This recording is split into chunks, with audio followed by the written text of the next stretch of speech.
Sandeep Narayan ji, the English post पे स्वागत है आपका। ऑनलाइन फीस की व्यवस्था की गई, जिसमें लगभग 1500 लोगों ने ऑनलाइन फीस पिछले वर्ष में जमा की। उद्योग विकास को लेकर कोई बड़ा गंभीर चिंतन नहीं हो पा रहा है, तो इसको लेकर आपका क्या प्रयास रहेगा? सबसे पहले तो मैं बिल्कुल आपकी बात से सहमत हूँ कि यहाँ ग्वालियर में बड़े उद्योग नहीं आ पाए। अध्यक्ष पद पे आपका उम्मीदवार न होना, ये कमी कहीं ना कहीं आपको अखर रही है। सबसे पहले तो मैं साहब यहाँ पर एक व्यापारी भाइयों के लिए मेरा एक मन में विजन है कि एक हेल्प डेस्क बनना चाहिए। हम लोग और भी बड़े उद्योग लाने के लिए सरकार से बात करते रहते हैं और आगे प्रयास करेंगे कि जरूर हमको यहाँ पर नए उद्योग मिले, बड़े उद्योग मिले। है कि पुराने उद्योगपतियों ने जगह जो ली थी, अब वो उद्योग नहीं चला रहे हैं और वो अपनी जगह भी सरेंडर नहीं कर रहे हैं, और जो हमारे युवा उद्यमी हैं जो कुछ करना चाह रहे हैं उनको जगह नहीं मिल पा रही है। तो हम लोगों ने एक ही बात तय की कि चुनाव को गंदा नहीं करना चाहिए, खराब नहीं करना चाहिए। दोनों अपने अपने कार्य क्षेत्र में बहुत अच्छे प्रत्याशी हैं। अब ये तो हमारे व्यापारी समाज और व्यापारी भाई उस चीज़ का निर्णय करेंगे। ये सरकार की कुछ व्यवस्थाओं में थोड़ा सा कमियां हैं, जिसको हम लोग समय समय पर उनको पत्र भी लिखते हैं। Madhya Pradesh chamber of commerce and industries election 2026 और उपाध्यक्ष पद पर इस समय जो प्रत्याशी हैं, सरल, सहज और एक मैं आपको बता दूं उनका व्यवसाय भी बहुत गजब का है। मैं काफ़ी प्रभावित हूं, लेकिन अभी हम व्यवसाय की बात नहीं करेंगे। लेकिन जो उनका पिछला कार्यकाल रहा है, काफ़ी प्रयास उन्होंने किए हैं व्यापारियों के हित में, और अभी वर्तमान में उपाध्यक्ष पद के लिए प्रत्याशी हैं क्रिएटिव हाउस से।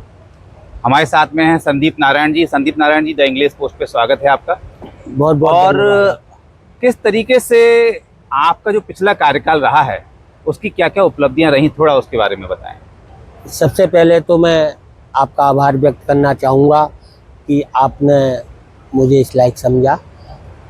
आपने मेरे व्यवसाय की बात की, तो व्यवसाय के विषय में हम लोग रक्षा क्षेत्र से जुड़े हुए हैं और हमारा व्यवसाय थोड़ा सा कॉन्फिडेंशियल रहता है, इसलिए मैं बहुत ज़्यादा उसके लिए डिस्कस नहीं कर सकता। लेकिन बस हम इतना कह सकते हैं कि हम लोग देश सेवा के लिए काम करते हैं। दूसरी बात कि मुझे 2023 में कोषाध्यक्ष पद पर दायित्व प्राप्त हुआ था मेरे क्रिएटिव हाउस के सभी और व्यापारी भाइयों के सहयोग से। तो मैंने अपने उस कार्यकाल में जो मेरे से बन सकता था, मैं समझता हूँ कि व्यापारी भाइयों को मेरे ऊपर विश्वास रहा होगा कि जो दायित्व मुझे प्राप्त हुआ था मैं उसमें खरा उतरा हूँ। उस कार्यकाल में मैंने अपने जो दायित्व थे उन दायित्वों के साथ साथ बहुत सारे और भी दायित्व संभाले हैं, और चाहे उसमें बिल्डिंग का रखरखाव रहा हो, हमारी चैम्बर की हॉलों का आधुनिकीकरण रहा हो, हमारी कार्यकारिणी हॉल का सुसज्जितीकरण रहा हो, उन्नयनीकरण रहा हो।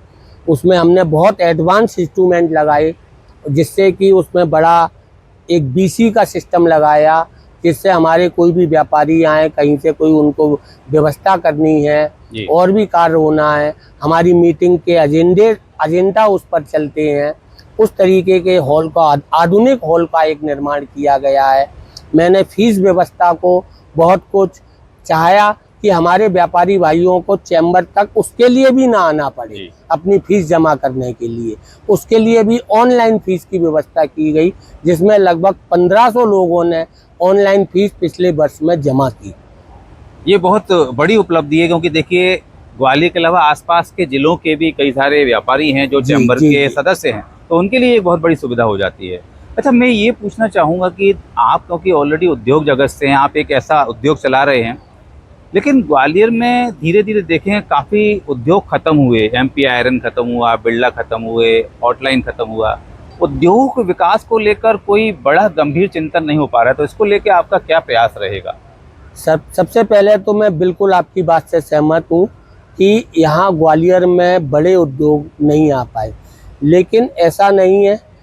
प्रयास करते रहने से हमें सफलता जरूर मिलती है और यह प्रयास निरंतर जारी रहेंगे।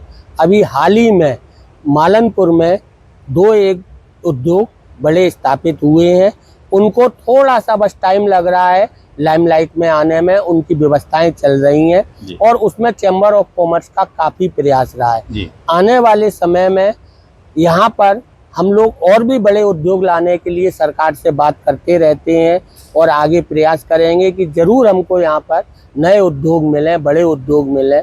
छोटे उद्योगों के लिए हमारे पास शहर में उद्योग विभाग की बहुत सारी ज़मीनें हैं। हम चाहते हैं एक जब कोई छोटा उद्योग होता है कि वो एक घर में चल रहा होता है, वो बहुत दूर 20 किलोमीटर, 30 किलोमीटर, 40 किलोमीटर दूर जाके अपना उद्योग नहीं चला सकता है, क्योंकि उसके पास इतने साधन और संसाधन नहीं होते हैं।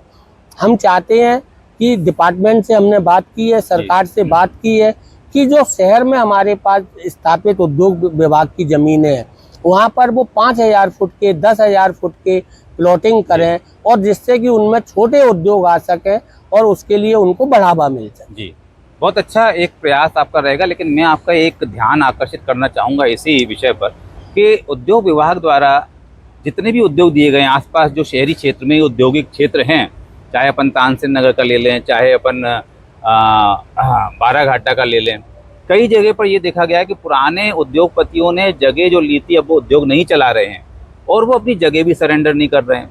और जो हमारे युवा उद्यमी हैं जो कुछ करना चाह रहे हैं उनको जगह नहीं मिल पा रही है, तो इसके लिए क्या प्रयास होने चाहिए? मैं आपकी इस बात से थोड़ा सा पूर्णतः सहमत नहीं रहूँगा। ऐसा नहीं है कि ये बात कि जो उद्योगपति हैं वो उद्योग नहीं चलाए। कुछ ऐसी ज़मीनें हो सकती हैं कि जिनके उद्योग बंद हो गए हों और अब उद्योग विभाग ने अभी पिछले समय में, पिछले 2-3 साल में सारे उद्योगों की जांच कराई है। उसमें उन्होंने उनके लेटेस्ट पेपर लिए हैं और मैं समझता हूँ हो सकता है 5-10% ऐसी भूमियाँ हों जो शहरी उद्योगों में की बात कर रहा हूँ मैं। और ये सारे उद्योग, जैसे मैं खुद तानसेन नगर इंडस्ट्रियल एरिया से जुड़ा हुआ हूँ, वहीं मेरा उद्योग है। उस क्षेत्र में ऐसा कोई उद्योग नहीं है साहब जो बंद पड़ी हो फैक्ट्री। बाराघाटा इंडस्ट्रियल एरिया हो, हमारा शंकरपुर इंडस्ट्रियल एरिया हो, गिरवाई इंडस्ट्रियल एरिया हो, बामौर इंडस्ट्रियल एरिया हो, ये सारी जगहों पर उद्योग चल रहे हैं। कुछ बड़े उद्योगों से रिलेटेड ये बात आती है, लेकिन उस पर भी हम लोगों का फोकस है। आने वाले समय में उस व्यवस्था को भी सुधारने का प्रयास किया जाएगा।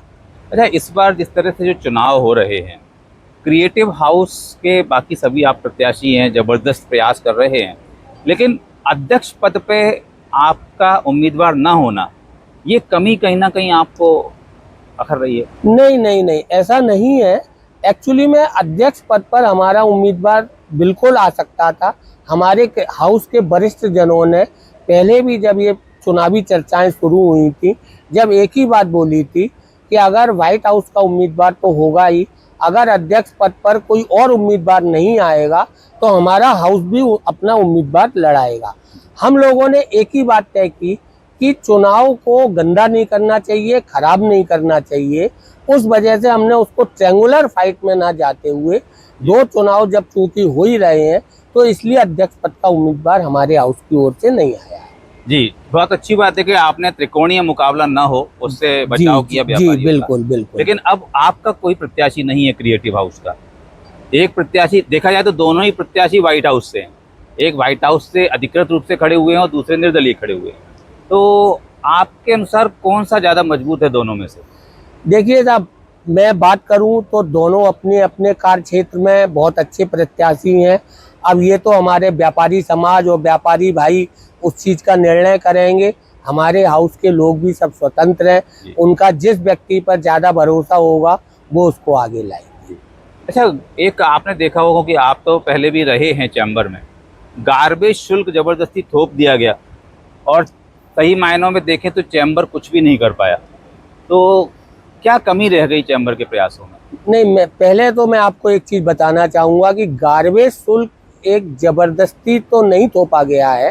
गार्बेज शुल्क जब किसी भी एक व्यवस्था है कि जिस शहर को स्मार्ट सिटी का दर्जा प्राप्त हो जाता है, वहाँ पर गार्बेज शुल्क का लगाया जाता है। गार्बेज शुल्क की लड़ाई हम लोग बहुत पुराने समय से लड़ रहे हैं। चूँकि मैं कार्यकारिणी में पहले 2019 से बैठता रहा हूँ, ये लड़ाई जब से, उसके बाद गार्बेज शुल्क पिछले 2-3 साल स्थगित रहा था। उसके बाद जब गार्बेज शुल्क लागू हुआ तो गार्बेज की दरें जो थी उस शुल्क की वो बहुत ज़्यादा लगा दी गई थी। हम आपको बताना चाहेंगे कि ये दरें चैम्बर ऑफ कॉमर्स के प्रयासों से ही लगभग कई क्षेत्रों में तो 10-10 गुना दरें कम की गई हैं गार्बेज की। मैं आपको एक उद्योगों की बात करता हूँ, उद्योगों के ऊपर एक 20,000 रुपए गार्बेज शुल्क उन्होंने लगा दिया था, चाहे उद्योग की भूमि 5,000 फुट की हो, 20,000 फुट की हो या 30,000 फुट की हो, उसको हमने बिल्कुल बहुत ही नॉमिनल कराकर मात्र 1,440 रुपए का शुल्क अब उद्योगों पर लग रहा है। एक जैसे उद्योगों की बात ही चल रही है और जिस तरह से उद्योग अब शहर में बहुत ज़्यादा स्थिति नहीं है, आप कह रहे हैं जैसे मालनपुर में 1-2 प्लांट लग रहे हैं, लेकिन जिस तरह से पिछले 2 साल में मध्य प्रदेश सरकार ने काफ़ी सारे समिट किए हैं, लेकिन उन समिटों में MOU तो काफ़ी बड़े बड़े अमाउंट के हुए, लेकिन ज़मीनी स्तर पे कोई शुरुआत नहीं हुई। इसका क्या कारण मानते हैं? एक्चुअली में साहब देखिए, सरकार की कुछ व्यवस्थाओं में थोड़ा सा कमियां हैं, जिसको हम लोग समय समय पर उनको पत्र भी लिखते हैं, उनसे बात भी करते हैं, उनको ज्ञापन भी देते हैं, उनके साथ बैठते भी हैं। ये धरातल पर सिर्फ इसलिए नहीं आ पाते हैं कि सरकार की जो लाइसेंस प्रणाली है उससे एक उद्योगपति बहुत ज़्यादा दिक्कत देता।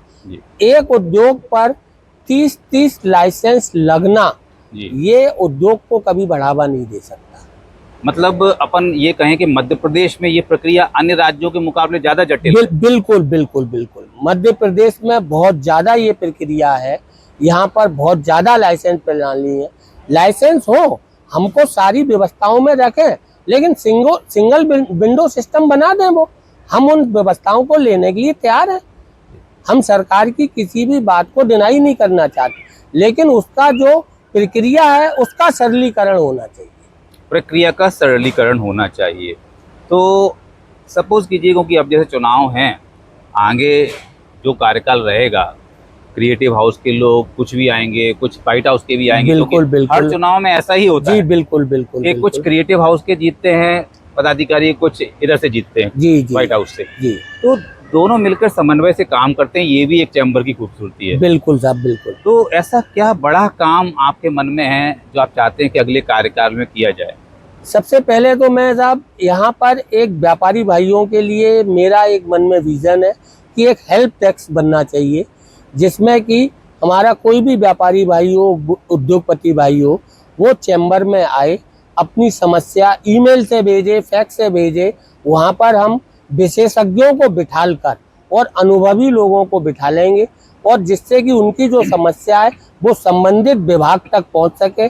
हमारा प्रयास रहेगा कि हम हर विभाग से, GST विभाग हो, नगर निगम विभाग हो, DIC हो, इनकम टैक्स हो, हर विभाग का हम हफ्ते का एक दिन उस विभाग के अधिकारी को भी बुलाना चाहेंगे, वो हमको 2 घंटे 4 घंटे चैम्बर में दे और हमारे व्यापारी भाइयों के लिए उस समस्या को सुने और उसका तत्काल निराकरण किया जा सके। तत्काल निराकरण हो, इस उद्देश्य से व्यापारियों के लिए एक हेल्प डेस्क बनाई जाएगी, और साथ में काफ़ी सारा उद्योगों का विकास किस तरह हो उसके लिए भी काफ़ी अच्छी सोच है।